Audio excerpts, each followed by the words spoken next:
तो मलुकपीठ महाराज जी की कथा थी, तो महाराज जी वहां पर एक प्रसंग सुना रहे थे कि एक व्यास जी कथा करते थे, तो सारे श्रोता जो है कोई सो जाता था, कोई उबासी लेता था, कोई पौड़ जाता था, कोई उठ के चला जाता था।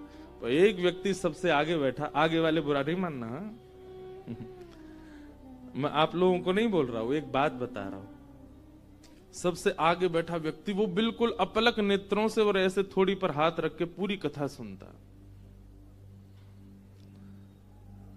तो व्यास जी को तो तत्परता से सुनने वाला अगर मिल जाए तो व्यास जी बहुत प्रेम से, व्यास का एक ही लोभ होता है, उसको सुनने वाला मिल जाए बस।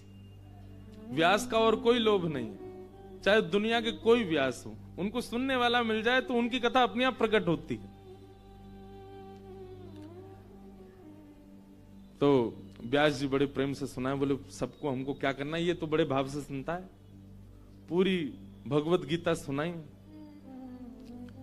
जिस दिन कथा विश्राम हुई तो व्यास जी बोले किसी की कोई जिज्ञासा हो तो पूछ लो, और किसी की क्या, सब तो सो रहे थे, वो एक ही बैठा था, उसने हाथ खड़ा किया, एक जिज्ञासा है। बोले क्या? बोले आपने प्रथम दिन कथा में एक श्लोक बोला था और श्लोक में आपने कहा था दुग्धा गोपाल, वो श्लोक है दुग्धा गोपाल, लेकिन बोले मैंने उसका अर्थ लगाया दो गधा, और मैं तब से ही सोच रहा हूं ये दो गधा पहले दिन आए थे, इनका प्रसंग कब आएगा, और मैं तब से ही प्रतीक्षा कर रहा हूं ये दो गधा कब आएंगे कथा में। व्यास जी उस समय बोले दक्षिणा रूप में मेरा वध कर दो तुम। दोगधा का मतलब दोहन करना होता है, दो गधा नहीं होता है। बहुत अच्छे से महाराज जी सुना के गए। तो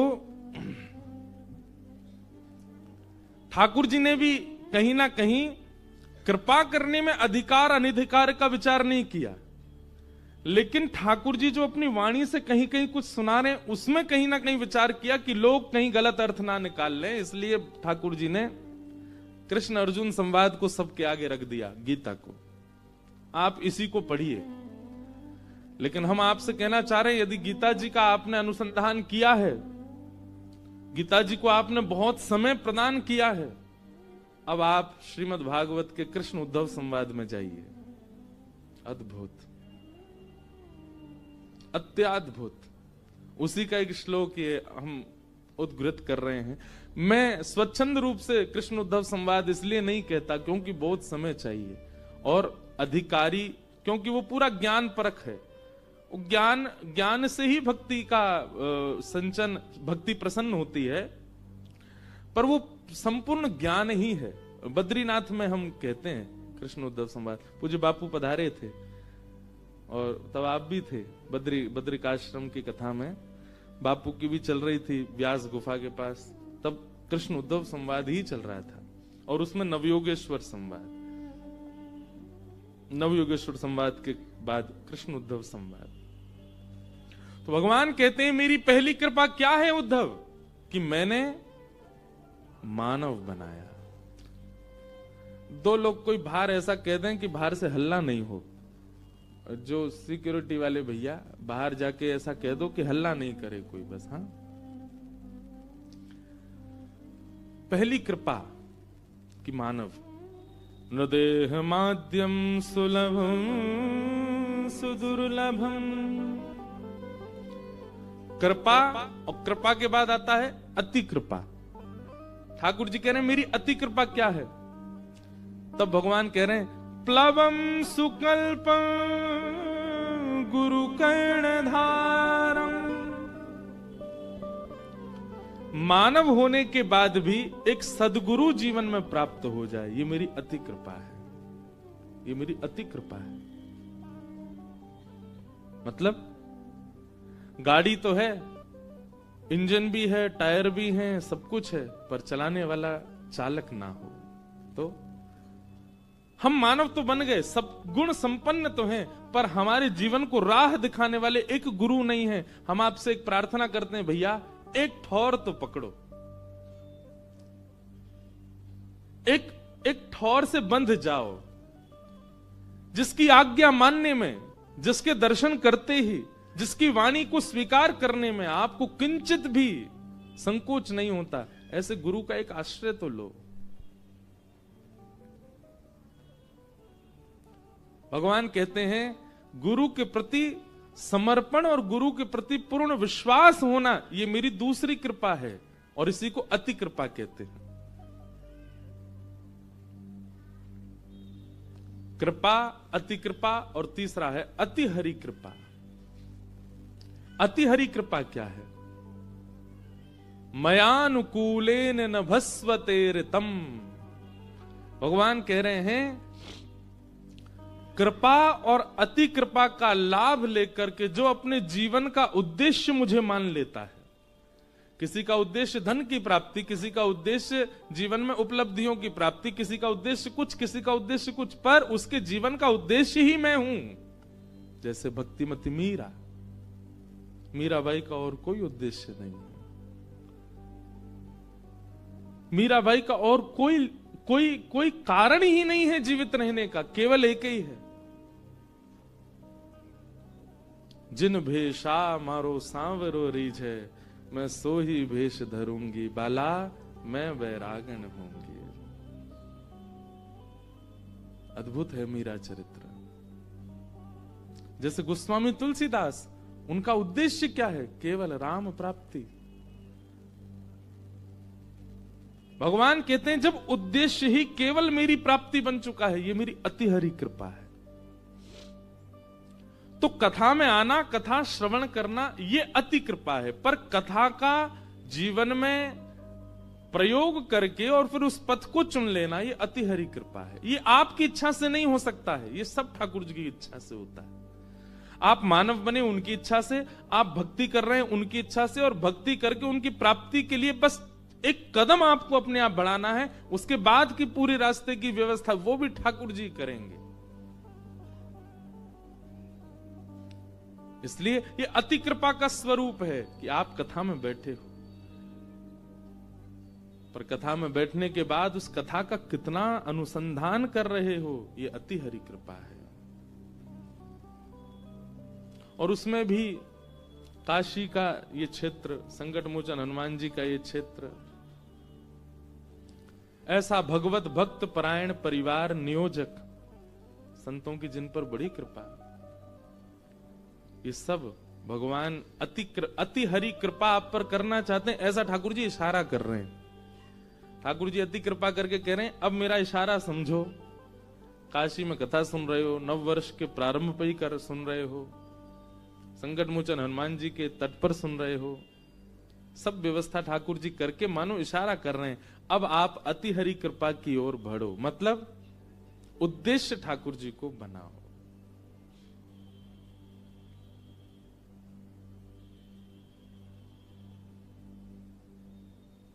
परमानंद की बात है।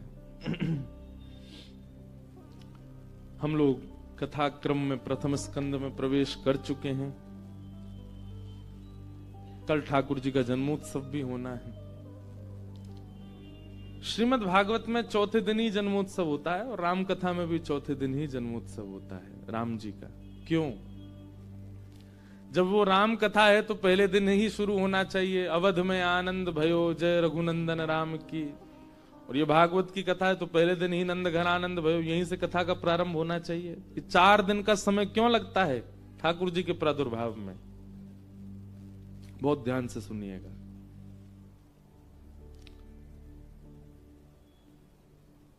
तीन गुणों के बारे में सब जानते हैं, रजोगुण, सतोगुण और तमोगुण।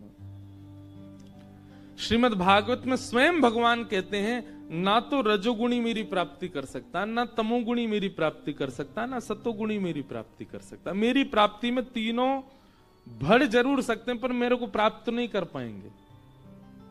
रजोगुण का मतलब क्या है? ठाकुर जी को देखते ही, कथा श्रवण करते ही, किसी संत को देखते ही आप इस भाव से प्रणाम करते हो कि इसकी कृपा से मेरा कोई काम सुधरे या मेरे जीवन में एक कृपा का सिंचन हो। ये रजोगुणी व्यक्ति का लक्षण है। किसी महापुरुष को देख करके भी आप प्रणाम इसलिए कर रहे हो कि ये हम पर एक दृष्टि डाल दें तो हमारे काम वाम बन जाएंगे। ये एक रजोगुण है।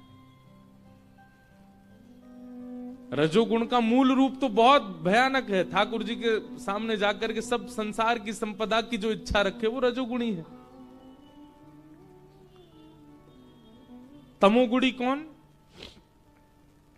जो ईर्ष्या युक्त होकर के।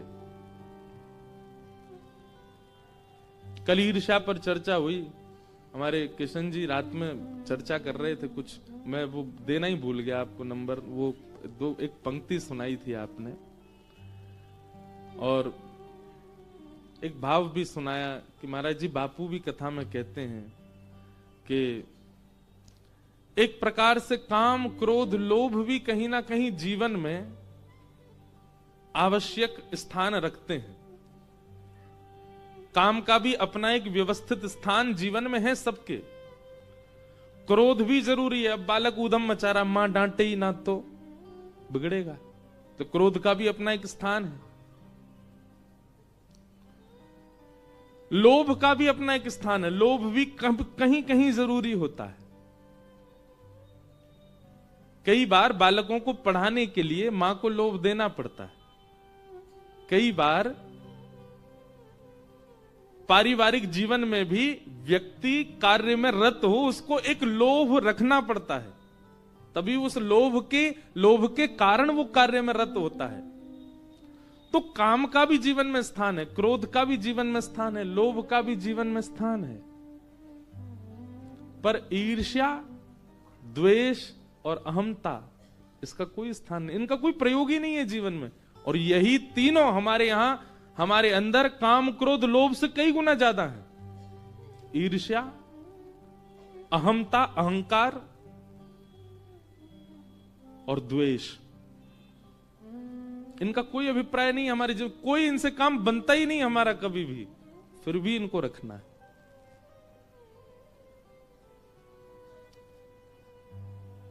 इसलिए ईर्ष्या विमुक्त होना बहुत आवश्यक है। वैष्णव पथिक को, भक्ति पथिक को ईर्ष्या नष्ट हो। तो कल ईर्ष्या पर चर्चा हो रही थी, सुंदर भाव भी आप बता रहे थे।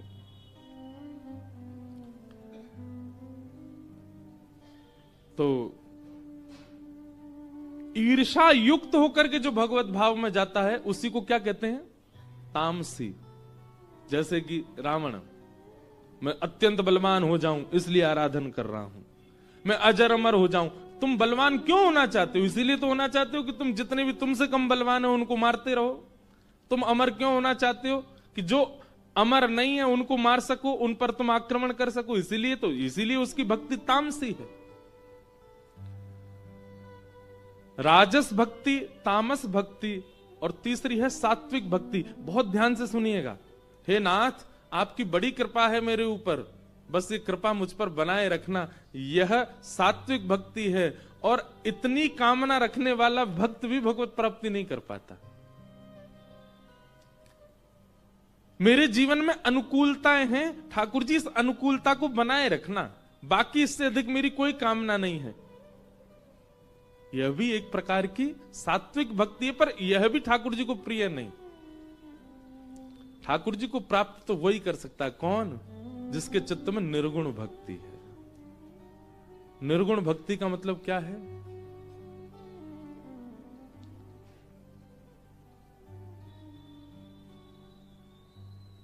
गोपियां, ब्रज की गोपियां। एक हतो सो गयो श्याम संग, को राधे कोई ऊधो मन न रहे 10-20। उद्धव, हमारे पास कोई 10-20 मन नहीं है। एक परिवार को दे दें, एक पति को दे दें, एक बच्चों को दे दें और एक कृष्ण को दे दें। एक ही मन है हमारे पास। एक हतो सो गयो श्याम संग। और वो ठाकुर जी अपनी संगी ले गए। अब तुम कह रहे हो कि पर ब्रह्म से मन हटा करके परिवार में लगाओ। अरे भाई, एक ही मन है, 10-15 मन नहीं है कि यहां भी लगाएं वहां भी लगाएं। और वो गया ठाकुर जी के साथ। अब क्या करें? ये निर्गुण भक्त है, ये निर्गुण भक्त का लक्षण है।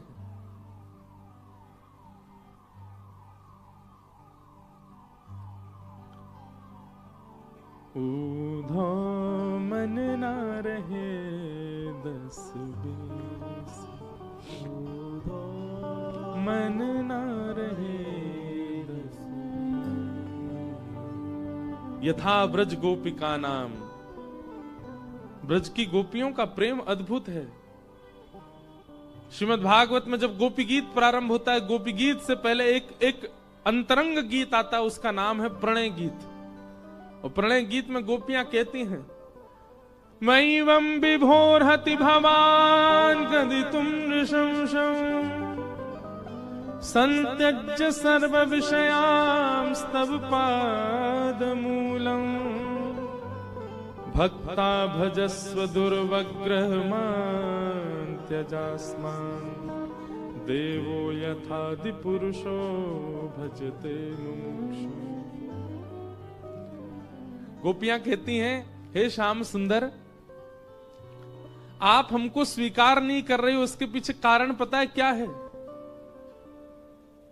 क्योंकि भक्त और भात इन दोनों की राशि एक ही है, नाम राशि एक ही है।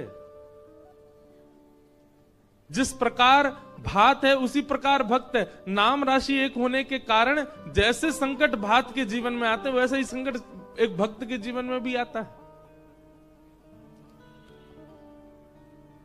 भात को पहले कूटा जाता है, उसके छिलके को हटाया जाता है, जलते खोलते पानी में डाल दिया जाता है, उबाल करके उसको मीड़ा जाता है। जब वो बिल्कुल नरम, उसका गर्भ तक पूरा कांप उठता है गर्म जल से, तब उसको पाया जाता है। आप भी ऐसा ही करते हैं भक्तों के साथ, उसको दुनिया भर के कष्ट देते हैं। भाई छोड़या बंधु छोड़या, छोड़या जग सोई, साधुअन संग बैठ बैठ लोक लाज खोई। मीराबाई कह रही है, सब छूट गया मेरा, और ये बात निश्चित है, सब छूटेगा। ठाकुर जी आएंगे तो सब छूटेगा। क्षमा कीजिएगा, आपका सब कुछ व्यवस्थित है और आप कह रहे हैं कि ठाकुर जी आपको प्राप्त हो गए। आप झूठ बोल रहे हो। नहीं, संसारी व्यवस्थाएं सब डगमगा जाएंगी, तब आएंगे ठाकुर जी जीवन में। किसी के भी प्रसंगों को उठा करके देख लीजिए, व्यवस्थित अवस्था में ठाकुर जी किसी को नहीं मिले हैं।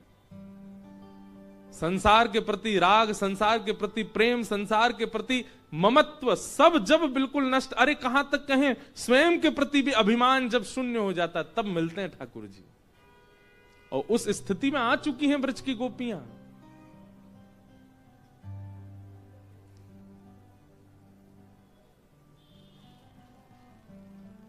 गोपियां कहती हैं, नाथ मथुरा वृंदावन से दूर नहीं है इतना कि हम आपसे 3 बार नहीं मिल सकती,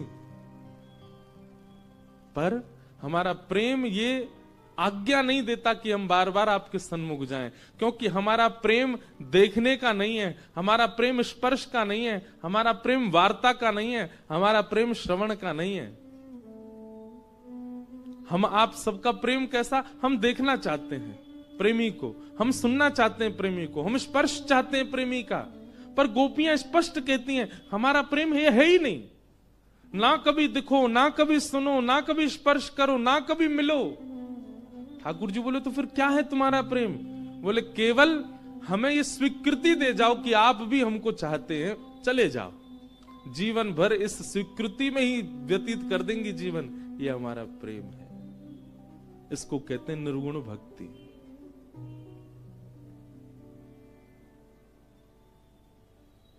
यह है निर्गुण प्रेम।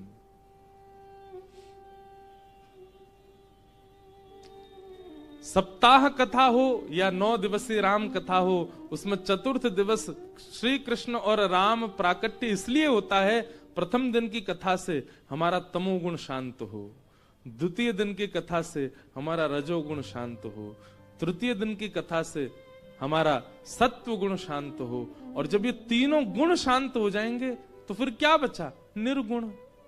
और जब निर्गुण बनोगे तब राम आएंगे, तब कृष्ण आएंगे। बिना निर्गुणता के नहीं आ सकते। अगर सबरी निर्गुण नहीं होती तो एक दिन बुहारते बुहारते पथ को थक जाती और शिकायत करती ठाकुर जी से। ये कोई बात है? इतना वर्ष बीत गया, इतना समय बीत गया, गुरु आज्ञा करके गए कि आप आएंगे। वर्ष की कोई अवधि नहीं है क्या? 10 वर्ष, 50 वर्ष, 100 वर्ष, इतने वर्ष व्यतीत हो गए, पर सबरी रोज उस मार्ग को उतने ही उत्साह से क्यों सजा रही है? क्योंकि सबरी के चित्त में निर्गुणता है। अगर गुण कोई और होता तो शिकायत होती ठाकुर जी से, गुण कोई और होता तो जिद होती ठाकुर जी से, गुण कोई और होता तो उत्साह में कमी आ जाती, पर नहीं।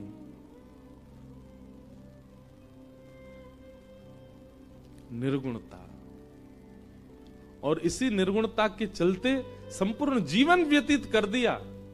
पथ बुहारते बुहारते कोई शिकायत नहीं की, कोई जिज्ञासा नहीं की, ठाकुर जी आए।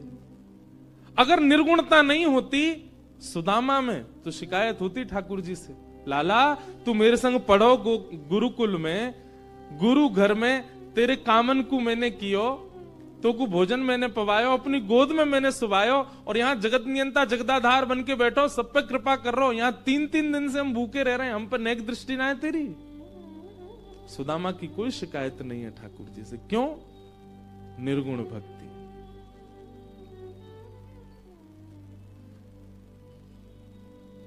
राजकुल में जन्मी है मीराबाई, रूप का सौंदर्य ऐसा कि कोई देख ले तो देखता रह जाए। ना पिता घर में कोई कमी है, और जिस घर में ब्याह हुआ ना वहां कोई कमी है, परंतु आधी रात महल तज चल दी, रहा ना मनवा बस का, गिरधर की दीवानी मीरा। क्या हुआ? नाम छूटा अपयश का। अपयश की अब कोई चिंता नहीं है।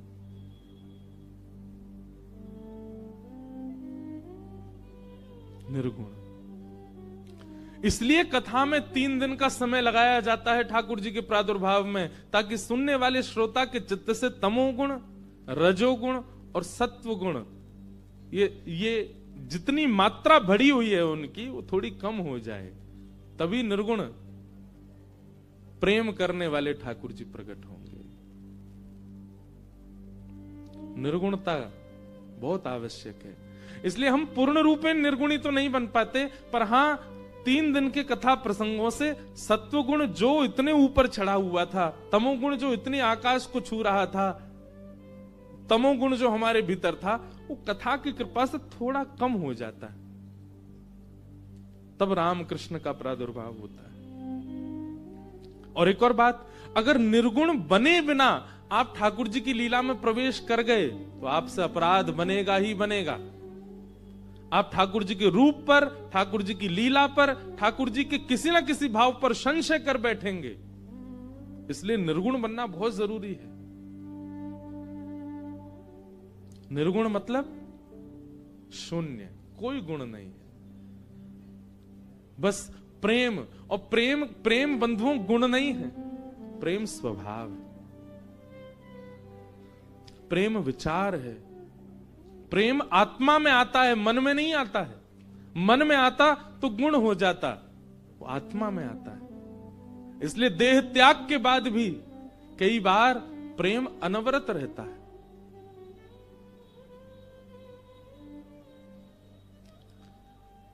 निर्गुण, तभी भक्ति भाव प्रकट हो सकता है।